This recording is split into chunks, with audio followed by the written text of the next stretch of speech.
So I've been working on the new progression carving turns video for the last 18 months, and it's been a hard one to get right. There is a lot of different ways you can screw up carving on a foil. But finally, I'm releasing the first carving turns video, and in this one, I'm going to focus on flying the kite over the top of the window. Down loops will come next. And through making this video and all the coaching myself and Danny have done, a couple of overarching insights stand out, which I'm going to share with you now.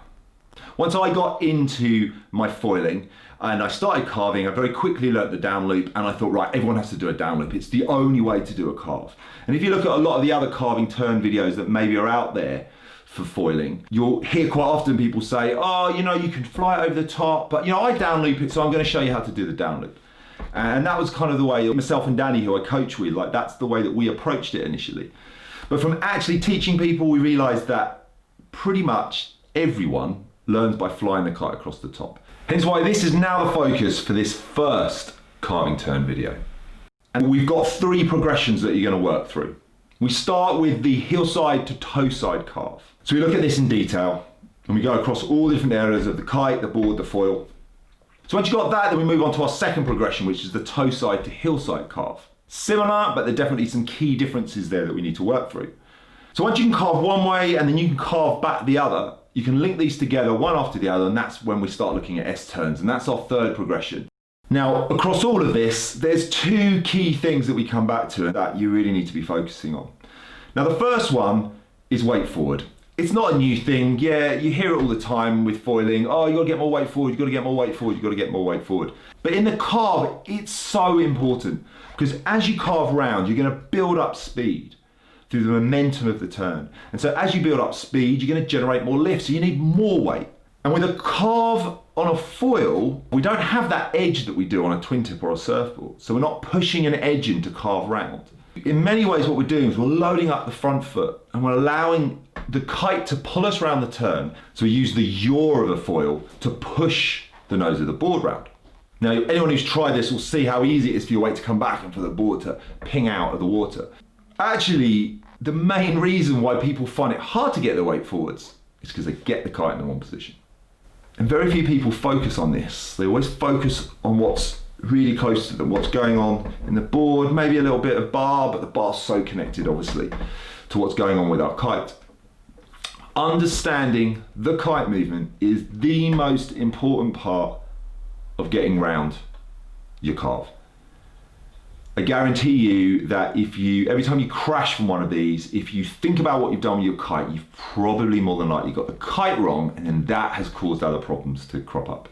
In the new carving turns video, we look at that kite movement in a lot of detail, right from the very beginning, from the entry point, which is the most vital. Then you've got to bring it up through the middle of the turn.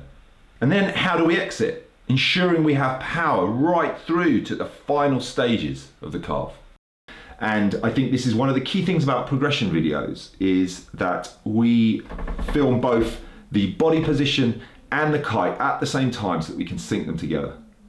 And I think in this technique more than any other, being able to see what your body's doing, what your board is doing, what your foil is doing at exactly the same time as what your kite is doing, and seeing those in sync is just opens your eyes to what's going on. And just as important is during those common mistakes. So we can see our body do something wrong, the bit that you can relate to, and then we can show you exactly how that kite has got out of position and has caused that problem. And I don't think anybody else really does that. And we put a lot of time into it. It takes me a lot more time to film that, to then sync it all up across all the hundreds and hundreds of clips that we film, and then to actually edit that and render it and put it into the videos. But I 100% stand by it, that without that, you're not gonna fully understand what's going on.